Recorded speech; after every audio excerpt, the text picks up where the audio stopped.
जाता है कश्मीर के नेताओं पर कि जिस तरह से आप डोमिसाइल की मांग करते हैं, आप कहते हैं कि बाहर वालों को नौकरी नहीं देनी, वो नफरत का बीज बोते हैं। नफरत का बीज नहीं है। देखिए ये बात, देखिए मैं आपको कहता हूँ, मुझे माफ़ी देना, आप मीडिया से हैं लोग, नफरत अगर फैलाते हैं तो मीडिया ही फैलाता है। इंडिया गठबंधन जब बना वो भी आप पर सवाल उठा रहे थे कि ये लोग जो है प्रधानमंत्री के साथ चलते हैं, तो फिर क्या हम वहाँ किसी इसके पास जाके मिले?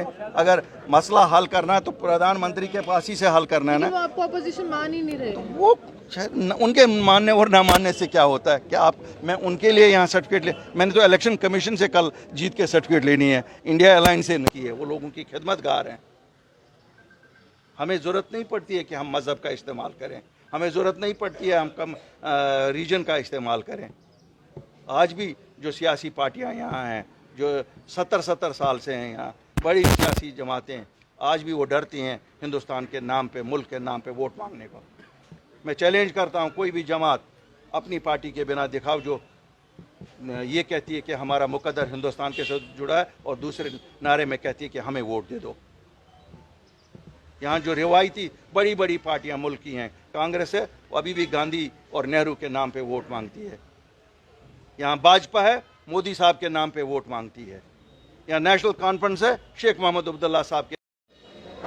कश्मीर में एक बार फिर से टारगेट किलिंग की गई है और एक बार फिर से उत्तर प्रदेश के एक नागरिक को निशाना बनाया गया। उस पर अल्ताफ बुखारी ने किस तरह से प्रतिक्रिया दी, आपको बताते हैं।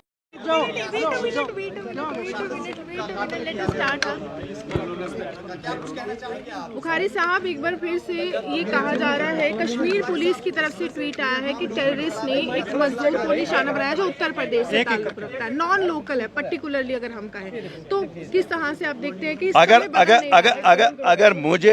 अगर मुझे मीडिया का थोड़ा सा काम दिया जाता, पहले मैं ये नहीं लिखता कि नॉन लोकल, क्यों? इंसान की जान गई है। जब हम इसको क्लासिफाई करते हैं, मुसलमान, हिंदू, कश्मीरी, जम्मू वाला, यूपी वाला, तो इससे हम उस इंसानी जान की कदर को ख़त्म करते हैं। एक इंसान मारा गया है, बेगुनाह इंसान मारा गया है, और जितनी निंदा उसकी की जाए हम करते हैं। अल्लाह करे ये जो कल हमने ईदगाह में पहले देखा और आज पुलवामा में देखा, ये फिर से ना हो। लेकिन आपको लगता है कश्मीर के हालात बदले? नहीं, कश्मीर के हालात ठीक है, कश्मीर के हालात बिल्कुल ठीक है। ऐसी इन चीज़ों से कश्मीर के हालात पे कोई नहीं कह सकता कि कश्मीर के हालात ठीक नहीं। सवाल ये भी उठाया जाता है कश्मीर के नेताओं पर कि जिस तरह से आप डोमिसाइल की मांग करते हैं, आप कहते हैं कि बाहर वालों को नौकरी नहीं देनी, वो नफरत का बीज बोते हैं। नफरत का बीज नहीं है। देखिए ये बात, देखिए मैं आपको कहता हूँ, मुझे माफ़ी देना, आप मीडिया से हैं लोग, नफरत अगर फैलाते हैं तो मीडिया ही फैलाता है। हम हक अपना मांगते हैं जब हम कहते हैं कि हमारे नौकरियां हमारे बच्चों के लिए रहेगी। आप हिमाचल में जाके नौकरी करो ना, आप आसाम में जाके करो ना, आप किसी और, ये नहीं है कि हम जम्मू कश्मीर में जो मांग रहे हैं वो कोई अजूबा हम मांग रहे हैं जो कहीं इस मुल्क में नहीं है।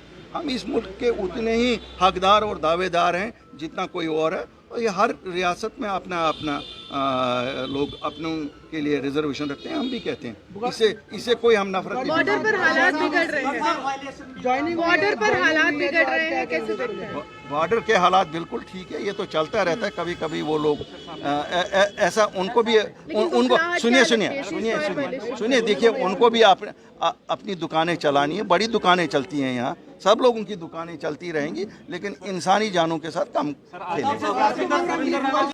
ये तो राणा साहब अगर पार होते, मैं वहाँ चला जाता, उनको बोलता यार चुप करके ही मुझे बता दो कान में कब हो रहे हैं। ये तो जितने वो बेचारे बेखबर, इतना ही मैं भी बेखबर, कोई भी बेखबर, आप भी उतने ही बेखबर। आप तैयारियां कर रहे हैं क्योंकि आपके खेमे में जा रहे हैं ताकि लोगों तक पहुँचे। हम तो एक नई जमात थी, जीरो से शुरू हुए। यहाँ खानदानी जमातों का जमावड़ा था। यहाँ पिछले 72 साल में खाली खानदानी जमातें आई हैं, और हम जैसे लोग जो आम लोग हैं सामने आके हम कोशिश कर रहे हैं कि हर आम आदमी को अपने साथ जोड़ें, ताकि वो ताकत है, क्यों आम आदमी में जितनी ताकत है इतनी इन खानदानी जमातों में नहीं रहती। कितनी मजबूत हो रही सर पार्टी आपकी? इंशाल्लाह इतनी मजबूत है कि हम अगली सरकार लोगों को ज़रूर तो देगी। इंडिया गठबंधन जब बना वो भी आप पर सवाल उठा रहे थे कि ये लोग जो है प्रधानमंत्री के साथ चलते हैं। तो फिर क्या हम वहाँ किसी इसके पास जाके मिले? अगर मसला हल करना है तो प्रधानमंत्री के पास ही से हल करना है ना। वो आपको अपोजिशन मान ही नहीं रहे। वो उनके मानने और ना मानने से क्या होता है? क्या आप मैं उनके लिए यहाँ सर्टिफिकेट ले, मैंने तो इलेक्शन कमीशन से कल जीत के सर्टिफिकेट लेनी है, इंडिया अलायंस से नहीं।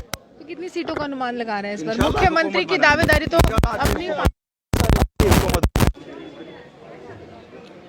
कश्मीर में क्या हालात अभी सुधरे हैं, ये बहुत बड़ा प्रश्न था। और दूसरी बात यह है कि बॉर्डर पर क्या हालात सुधरे हैं, ये बहुत बड़ा प्रश्न था। संघर्ष विराम का उल्लंघन किया जाता है, पाकिस्तान की तरफ से आम लोग जो है वो परेशानी का सामना कर रहे हैं और लगातार एक ही मांग यहाँ पर उठाई जा रही है कि स्थायी व स्थिर सरकार होनी चाहिए, क्योंकि किसी भी व्यक्ति को किसी भी नुमाइंदे के पास जाने के लिए पहली बार चुनाव जो है वो बहुत ज़्यादा ज़रूरी माने जाते हैं। और जब वो किसी व्यक्ति को वोट देता है एक नेता के रूप में, तो उसके बाद सवाल करना उसका बनता है। अपनी पार्टी ने एक बार फिर से दावेदारी की है कि अनुमान हम इसी तरह से लगा रहे हैं कि काफ़ी ज़्यादा संख्या में सीटें होंगी और आने वाला चुनाव जो है वो अपनी पार्टी ही जीतने वाली है। आप हमारे समय देखते हुए